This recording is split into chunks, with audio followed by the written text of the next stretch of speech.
میں جانتا ہوں انسان کو زندگی ایسے موڑ پر لا کھڑا کرتی ہے کہ جہاں کچھ سمجھ نہیں آتا کہ انسان آگے جائے یا سب کچھ چھوڑ کر پیچھے مڑ جائے، صبر کرے یا دعا مانگنا چھوڑ دے، انتظار کرے اس رب کی مدد کا یا دل سے بالکل امید ہی ختم کر دے۔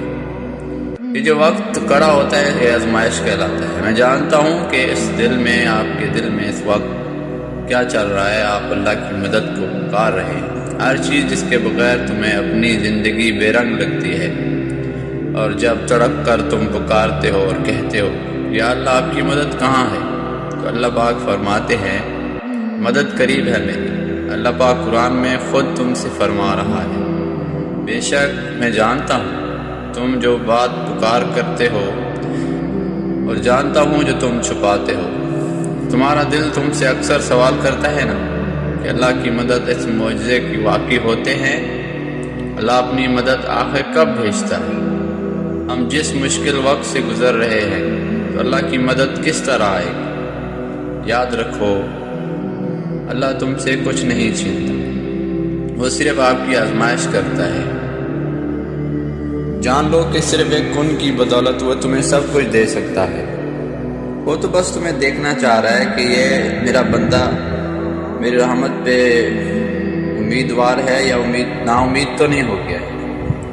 اس بات کی بڑی مضبوط دلیل قرآن پاک میں ہے۔ اللہ پاک فرماتے ہیں اور اگر ہم انسان کو اپنی رحمت کا مزہ دیں اور پھر وہ رحمت چھین لیں تو بے شک وہ بڑا مایوس اور ناشکرا ہو جاتا ہے۔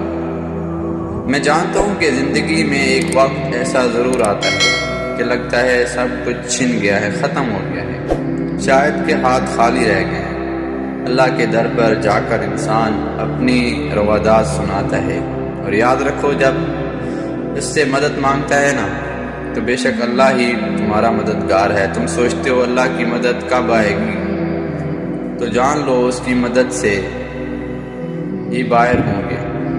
جس کو اللہ کی فکر ہونا تو اللہ کو بھی اس بندے کی فکر ہوتی، اس کی قدرت سے باہر نہیں ہو۔ چاہے تم گوشہ تنہائی میں ہو یا جنگلوں میں ہو یا گھر میں ہو یا بھیڑ میں ہو، اللہ ہر جگہ موجود ہے، تمہاری زندگی کا وہ سامان کر رہا ہے۔ قرآن پاک میں اللہ پاک فرماتے ہیں مشرق اور مغرب سب اللہ کے ہیں، جس طرف تم رخ کرو گے اللہ کا رخ ہے۔ اللہ بڑی وسعت والا ہے اور سب کچھ جاننے والا ہے۔ تم جانتے ہو کہ اللہ اپنی مدد کے اشارے کیسے دیتا ہے؟ جب تم بالکل ہمت ہار جاتے ہو یا زندگی میں کسی ایسے مسئلے سے گزر رہے ہوتے ہو تو سب رشتہ دار آپ کو چھوڑ جاتے ہیں، تو یاد رکھنا اللہ تمہیں دکھائے گا۔ اچانک آپ کے سامنے کوئی ایک خاص ویڈیو آ جاتی ہے جس میں آپ کی پرابلم ڈسکس ہو رہی ہوتی ہے۔ کتنی بار ایسا ہے تم سوچتے ہو کہ شاید یہ کوئی اتفاق ہے، جبکہ ہرگز یہ اتفاق نہیں ہوتا۔ یہ اللہ تعالیٰ کی طرف سے بھیجی گئی تمہارے لیے مدد ہوتی ہے۔ وہ کچھ ایسے ذریعے آپ کو مہیا کرتا ہے جس پر تم غور نہیں کرتے۔ یاد رکھو اللہ تمہیں میسج دے رہا ہے کہ اگر تمہیں کوئی ایک لفظ کی بھی تسلی دیتا ہے نا تو اسے اللہ کہلوا رہا ہوتا ہے، اور اللہ تم سے ناراض ہوتا ہے تو کسی بھی قسم کا کوئی اشارہ تمہاری طرف نہ آتا ہے۔ یاد رکھو اللہ جس سے ناراض ہوتا ہے نا تو اسے ڈھیل دیتا ہے، اسے اپنی یاد سے غافل کر دیتا ہے، اللہ اس کو چھوڑ دیتا ہے کہ جو مرضی کرو۔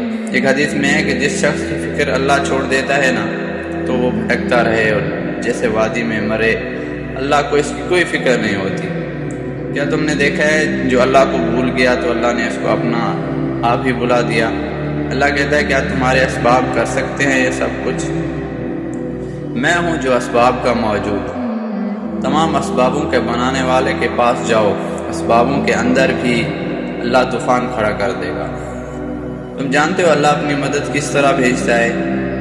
جب تم اس یقین کے ساتھ مدد کے طلبگار ہوتے ہو اللہ کے خزانوں میں کوئی کمی نہیں۔ اللہ پاک تمہاری ہر مانگی گئی چیز تمہیں عطا کرتا ہے اور تمہارا مقدر کر دیتا ہے۔ سنو اگر تم تھک چکے ہو تو یہ آیات یاد کر لینا۔ رب پاک قرآن میں فرماتے ہیں اور دیکھو بے دل نہ ہونا اور نہ کسی طرح کا غم کرنا، تم ہی غالب آؤ گے۔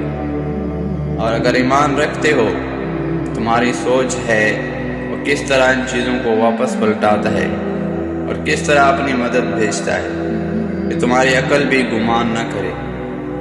تم دیکھنا ایک دن آئے گا تمہاری روتی آنکھوں کو قرار مل جائے گا، تمہارے غم کے سجدے کن میں بدل جائیں گے، تمہاری دعائیں رنگ لائیں گی، مقدر کی وہ تمام خوشیاں وہ تمہیں اتنا نوازے گا کہ تم حیران رہ جاؤ گے کہ یہ سب کیسے ہو گیا۔ جس رب نے اتنے فیصلے مکمل کیے وہ تمہاری کہانی کبھی نامکمل نہیں ہونے دے گا۔